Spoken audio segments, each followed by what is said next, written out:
Ilang beses ka na na-disrespect, pero ikaw pa rin ang nananahimik. Paano kung hindi na sila ang problema, kundi ang mga bagay na pinapayagan mo? Hanggang kailan mo ipapakita sa kanila na okay lang na bastusin ka? Sa bidyong ito, ipapakita ko at ipapaliwanag ko ang 7 disrespectful behavior na hindi mo dapat itolerate para bumalik sa iyo ang power, control at respeto sa iyo. Tara, simulan na natin. Ang mabubuting tao kadalasan tinatrato ng masama, hindi dahil deserve nila, kundi dahil pinapayagan nila.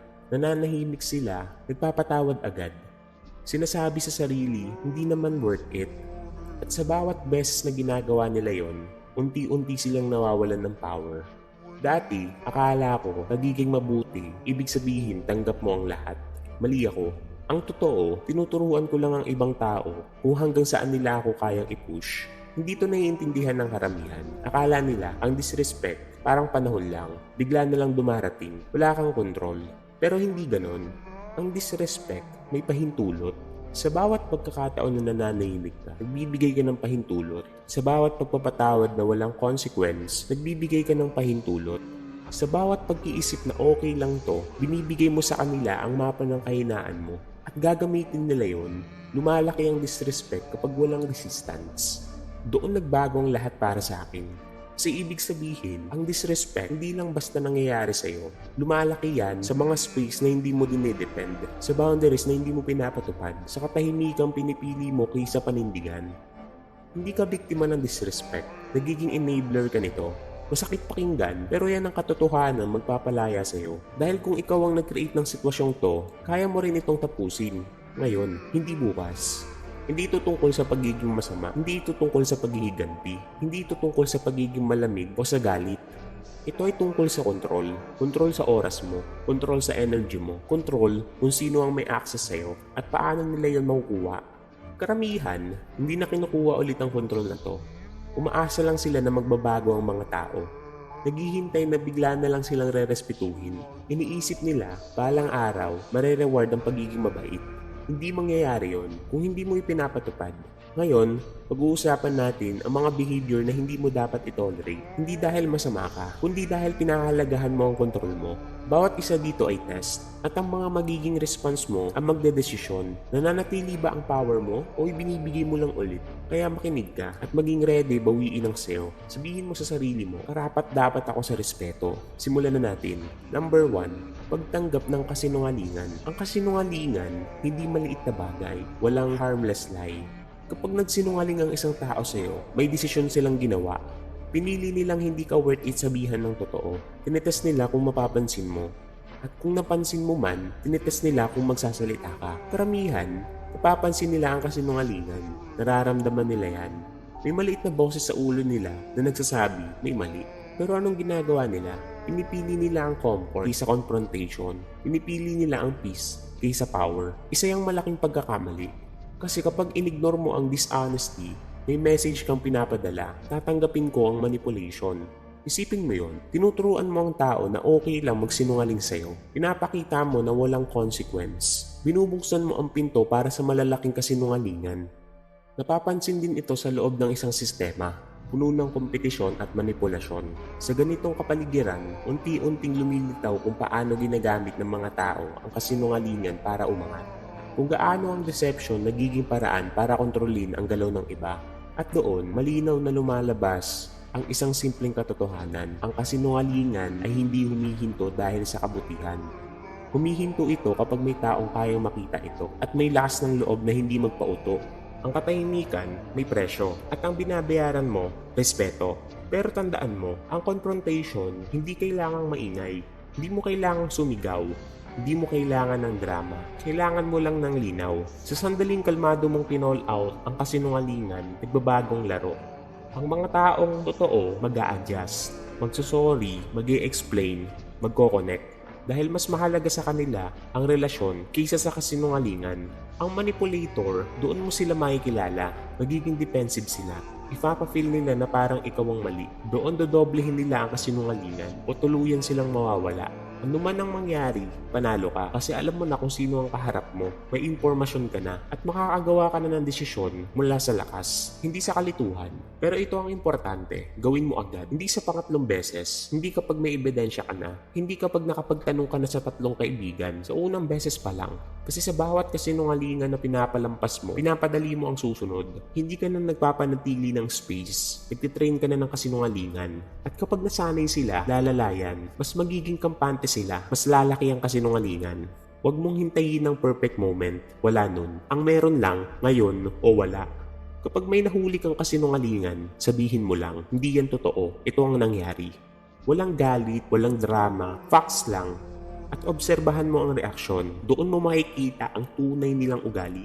May mga taong rerespetuhin ka dahil nag-stand ka. May mga naiinis sa'yo.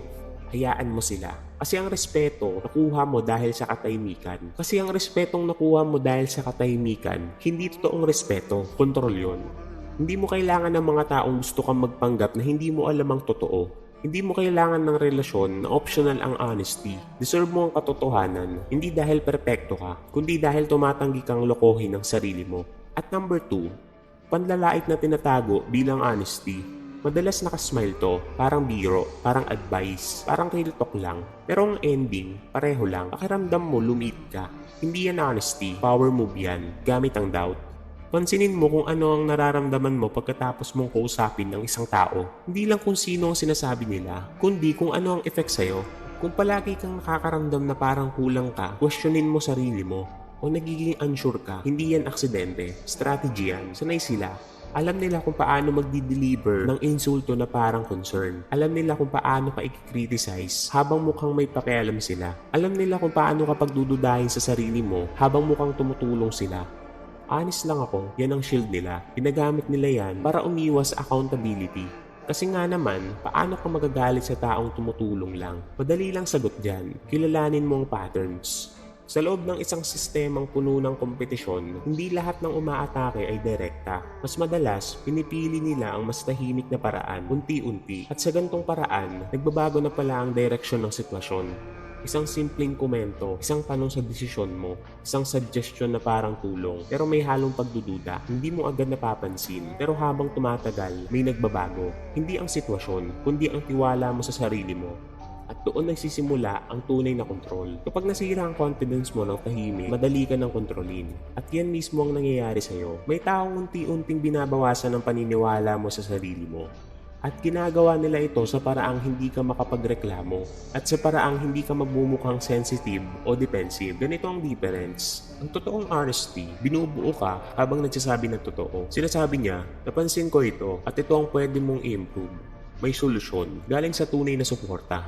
Ang emosyonal na put down, sinisira ka habang nagtatago ka sa katotohanan. Mga linya tulad ng, sinabi ko lang naman ang iniisip ng lahat, huwag ka magalit, tinutulungan lang kita. Walang solusyon, kontrol ang pinanggagalingan. Mararamdaman mo ang difference. Alam, yan ang gut mo. Kapag totoong feedback, masakit minsan, pero nakakagana. Pakiramdam mo may nakikita silang potensyal mo. Kapag put down, parang lumiliit ka. Parang kailangan mo mag-depend o mag-adjust para maging komportable sila. Huwag mo itolerate ang ganitong paraan ng pakikipag-usap. Kapag nakita mo ang pattern, dalawa lang ang option mo. Una, magbigay ka ng malinaw na warning. Sabihin mo diretso, kailangan mo akong kausapin ng may respeto. Kung may feedback ka, sabihin mo na maayos. Kung hindi, tapos ang usapan natin. Simple lang, walang drama. May mga nag-a-adjust. Hindi nila napapansin ang tono nila. Kung sasorry sila, may iba naman, magiging defensive. Sasabihin, ang sensitive mo. O hindi mo kayang tanggapin ang katotohanan. Perfect, kasi ngayon alam mo na kung sino sila. Umalis ka ng walang guilt. Kasi ang taong hindi kayang rumispeto sa'yo, hindi deserve ang access mo. Ang confident mo, hindi negotiable. Ang self-worth mo, hindi desisyon ng ibang tao. Sabihin mo sa sarili mo, pinoprotektahan ko ang peace ko. Number 3, pag-ignore sa boundaries. Ang boundary ay linya. Kapag tinawid yan ng isang tao, hindi sila nalito, hindi sila nagkamali, tinetest ka nila. Dito mo makikita kung sino talaga ang mga taong madaling magsabi ng nire-respeto kita, Pero ang boundaries, yan ang totoong test. Kapag nag-set ka ng boundaries, sinasabi mo, hanggang dito lang, ito ang limit ko, ito ang di mo dapat lampasan. Tapos maghintay ka, mag-observe ka. May mga taong agad igagalan yan. Hindi man nila gusto, irerespeto nila. Dahil nirerespeto ka nila. May iba naman, magte-test, konting push, accidentally lalagpas. Magpapalusot, mag-i-excuse. At kapag walang nangyaring malinaw, ang mensahe, optional lang rules mo. At ang optional na rules, hindi rules yon, suggestion lang. Sa boundaries, pwede kang mag-set ng marami. Pwede mo i-explain ng malinaw. Pero kung hindi mo ipinapatupad, walang kwenta. Ganito ang enforcement. Isang warning lang. Kapag nilabag, i-address mo agad. Hindi galit, hindi emosyon, linaw lang. Nilampasan mo ang boundary ko. Hindi yan pwedeng maulit. Tapos mag-observe ka. Magsusorry ba o mag-a-adjust? O magde-depend? O iiwas? Doon mo makikita ang totoo. At tandaan mo, ang second violation ang pinaka-importante. Kasi ngayon, alam na nila, may boundary. Napansin mo, malinaw na sinabi mo. Kapag umulit pa, choice na yon. Pinili nila ang sarili nila kaysa respeto sa'yo. At dito, tapos na ang access. Hindi mamaya, hindi isa pang chance, hindi pag-usapan pa natin. Kundi ngayon. Mag-create ka ng distant. I-adjust mo ang reaction, depende sa violation. Pwedeng wala ng one-on-one, surface level lang, o tuluyang wala na. Ang consequence, dapat tugma sa ginawa nila. Pero dapat meron. Kung wala, kahinaan na yan na tinatapakan ng kabaitan. At itong totoo, mahirap sa umpisa. Magigilty ka, magdadalawang isip ka, iisipin mo, baka masyado kang harsh. Huwag mo isipin iyon. Kasi bawat boundary na pinapalampas mo, tinuturuan mo sila na mag-negotiate ka. At kapag natuto sila, lalo lang sila lalakas mag-push. At ang mga taong marunong mag-protect ng space nila, nire-respeto. Ang mga hindi, inaabuso. Ikaw, alin ka dito? Sabihin mo sa sarili mo, mahalaga ang boundaries ko. Number 4, hinahayaan mong sayangin ang oras mo. Kapag paulit-ulit sinasayang ng isang tao ang oras mo, hindi yan aksidente. Ipinapakita lang nila na mas importante sila kaysa sa'yo. Isipin mo, yung mga taong laging late, laging nagka-cancel, laging hindi tinutupad ang salita, may pattern. Kaya naman nila maging on time kapag importante sa kanila. Kaya nilang tuparin ang commitment kapag may pakinabang sila. Pero pagdating sa'yo, ibang kwento. Laging may traffic, laging may emergency, laging may dahilan kung bakit oras mo ang nagsasakripisyo. Hindi yan malas, hindi yan coincidence, pinag-iisipan yan. Ang pagiging late, power move yan. Parang sinasabi nila, mas mahalaga ang oras ko kaysa sa'yo. Ang hindi pagtupad sa salita, signal din yan. Parang sinasabi nila, mas importante ang ibang bagay kaysa sa pangako ko sa'yo. Ang paulit-ulit na delay, hindi aksidente, tactic yan para kontrolin ka. Kapag may taong pinaghihintay ka lagi sa desisyon, reply, o pangako ang sinasabi nila, ako ang masusunod sa oras, ikaw ang mag-a-adjust. Hindi yan simpleng pagkakamali, mensaheng malinaw yan. At itong masakit, ginagawa lang nila yan dahil pinapayagan mo. Ang mga taong nagsasayang ng oras mo, marunong magbasa ng sitwasyon. Nakikita nila na walang consequence. Napapansin nilang tinatanggap mo lang ang excuses nila. Nakikita nilang ina-adjust mo ang schedule mo para sa kanila. Kaya natututunan nila, negotiable ang oras mo. Gusto mong malaman kung ano talagang tingin ng tao sa'yo? Tignan mo kung paano nila tratuhin ang oras mo. Ang tao, gumagawa ng oras para sa mahalaga sa kanila. Dumarating sila sa oras para sa pinahahalagahan nila. Tinutupad nila ang pangako sa mga taong nirerespeto nila. Kung paulit-ulit nilang sinasayang ang oras mo, pinapakita nila kung saan ka nakapila sa priorities nila. Paniwalaan mo yun, i-correct mo, isang beses lang. Sabihin mo ng kalmado, kailangan mong irespeto ang oras ko. Kapag may commitment ka, tuparin mo. Kung malilate ka, magsabi ka ng maaga. Kung hindi, hindi to mag-workout sa akin. Diretso, malinaw, fair. Tapos obserbahan mo. Magbabago ba sila? O puro excuse, promise, at magsusorry pero pareho pa rin ang pattern? Kapag hindi nagbago, umatras ka. Hindi dramatic, hindi galit, hindi ka lang magiging available. Ipakita mo sa kanila na busy ka, kailangan ka nila, kulang schedule mo. May hinihingi sila, hindi ka makakakumit. Ibalik mo sa kanila ang pinapakita nila sa'yo. Na mahalaga ang oras at hindi lahat may unlimited access sa'yo. May mga taong gigising, aayusin nila dahil na-realize nilang minamalit ka nila. May iba naman nagre-reklamo. Sasabihin nagbago ka, naging cold ka, nagig-guilt trip ka nila para bumalik ka sa dati. Hayaan mo sila. Kasi ang mga taong marunong rumispeto sa oras mo, hindi ka binibigyan ng problemang yan sa simula pa lang. Ang mga taong pinoprotektahan ng oras nila, nire-respeto. Ang mga hindi, inaabuso. Kaya sabihin mo sa sarili mo, mahalaga ang oras ko.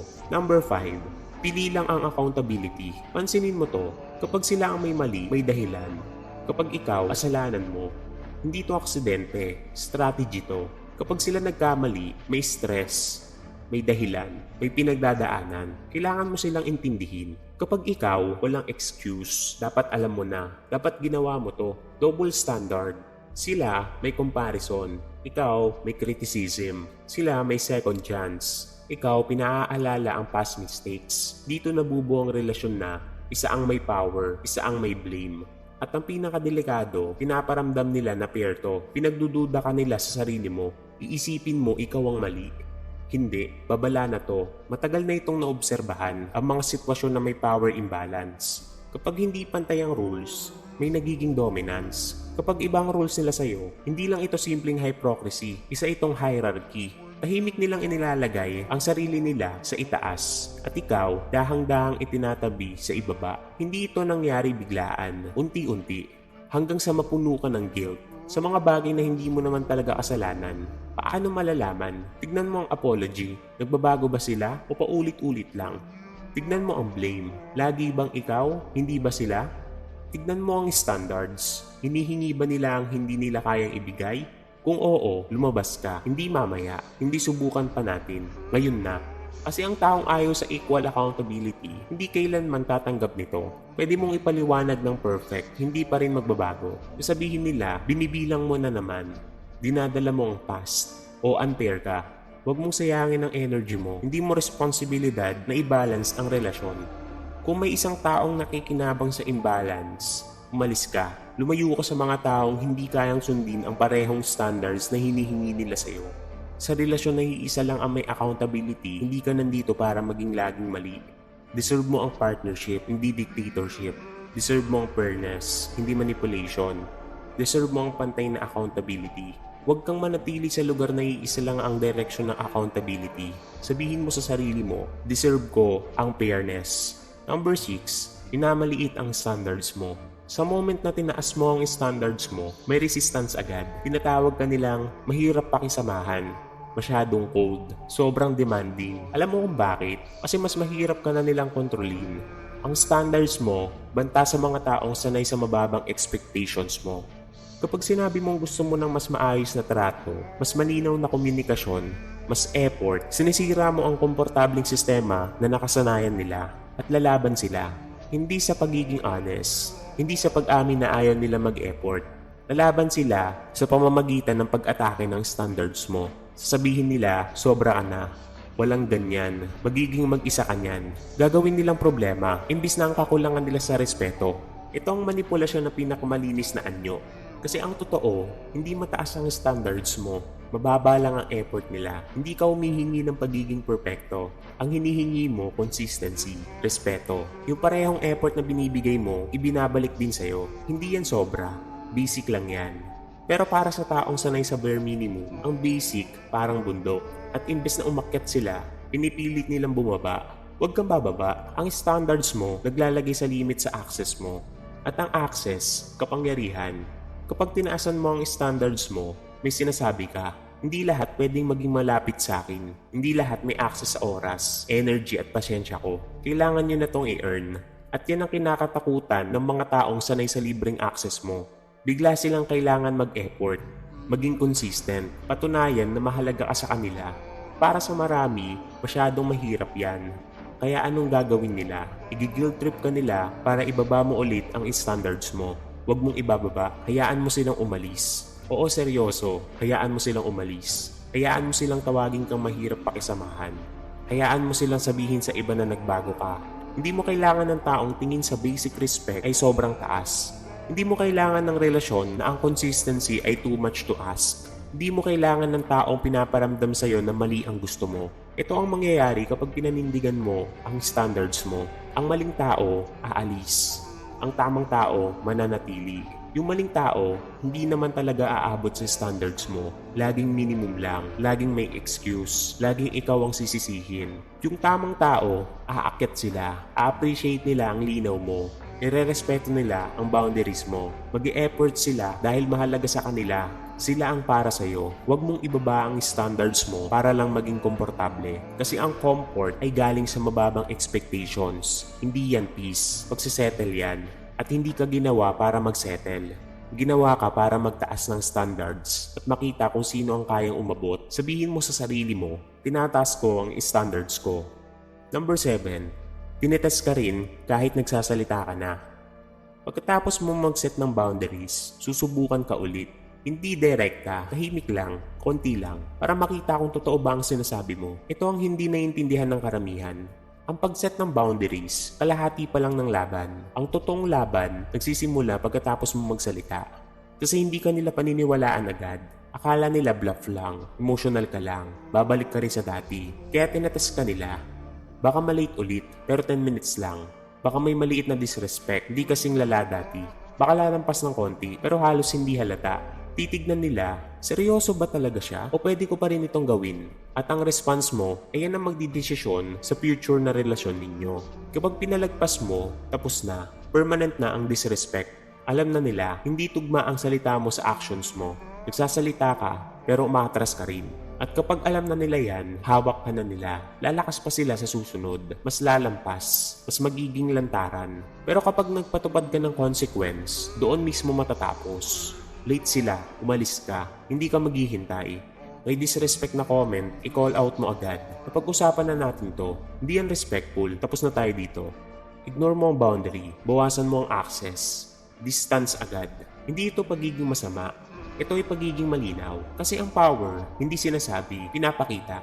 Pwede kang magsalita buong araw tungkol sa boundaries mo. Walang mangyayari kung walang action. Para sa manipulator, ang salita, ingay lang. Ang pangako, tunog lang. Ang boundary, suggestion lang. Pero ang consequence, totoo yan. Kapag pinatupad mo ang boundary, malinaw ang mensahe. Seryoso ako. Subukan mo ulit, may kapalit.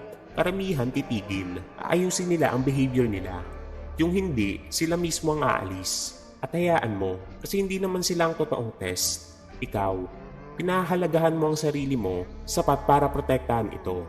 Ito ang katotohanang iniiwasan ng karamihan. Ang disrespect, hindi pinipilit sa'yo, pinapayagan mo. Lahat ng pinag-usapan natin, nandyan lang dahil minsan pinayagan mo. Nanahimik ka, nagpatawad ka, nagbigay ka ng chance. Kung kailangan dapat lumayo ka na. Hindi ko sinabi to para saktan ka. Sinabi ko to para bigyan ka ng power. Kasi kung papayagan mo, kaya mo rin itong tapusin. Hindi mo kailangan makipagtalo, hindi mo kailangan ng approval. Hindi mo kailangan na ipaliwanag ang sarili mo sa taong pinipili kang hindi irespeto. Kailangan mo lang kumilos, protektahan ang oras mo. Kasi yan ang pinakamahalaga mong asset. Ipatupad mo ang boundaries mo. Kasi nakasalalay dito ang peace mo. Bawasan mo ang access. Protektahan mo ang oras mo. Kasi yan ang pinakamahalaga mong asset. Yung mag-a-adjust, deserve ang closeness. Yung lalaban, sila mismo mawawala. At hindi yan kalupitan. Matagal nang naobserbahan ang prinsipyong ito. Hindi lang teorya, kundi sa aktwal na galaw ng mga tao. Sa mga sitwasyong puno ng manipulasyon, may isang bagay na paulit-ulit lumilitaw. Ang power. At yan ang power. Hindi nanggagaling sa mga bagay na tinatanggap mo. Nanggagaling ito sa mga bagay na pinipili mong hindi i-tolerate. Kasi sa bawat limit na hinahayaan mong lampasan, unti-unti mong binabawasan ang halaga mo sa mata ng iba at sa sandaling mawala ang limit, susunod na mawala ang kontrol. Ito ang pinagkaibahan ng kabaitan at kahinaan. Ito ang pagpili sa sarili mo, habang ang iba pinipili rin nila ang sarili nila. Kung may narealize ka dito, gamitin mo. I-share mo sa mga taong kailangan marinig to. At tandaan, simula pa lang to. Mas marami pang katotohanan ang darating. Mas maraming patterns ang mabubunyag. Mas maraming power ang pwede mong bawiin. Pero mangyayari lang yan kung titigil ka na sa pagiging taong tumatanggap ng lahat at magsimula kang maging taong may kontrol. Ikaw ang pipili. Siguraduhin mong tama ang pipiliin mo. Sabihin mo sa sarili mo, pinipili ko ang power.